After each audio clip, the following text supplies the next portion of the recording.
Na ndiyo maana tunahitaji mkataba, fungo la ndoa, kwa sharti liwe sahihi bialfadhin makhsusa au bialfadhin khasa, ili iwe ndoa na matamko yenyewe ni maalumu.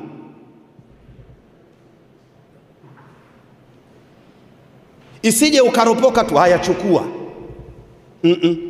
Kuna matamko maalumu yatumike, na hayo matamko yenyewe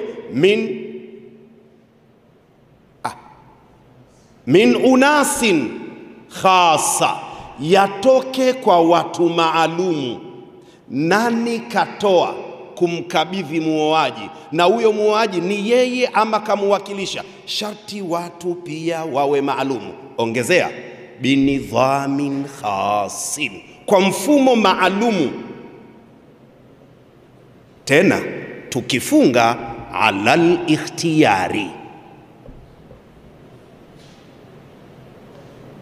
kwa maamuzi ya kila mmoja. Isiwe ile usipoolewa sina radhi na wewe na kwangu usikanyage. Nimemsikia Sheikh Khalid akieleza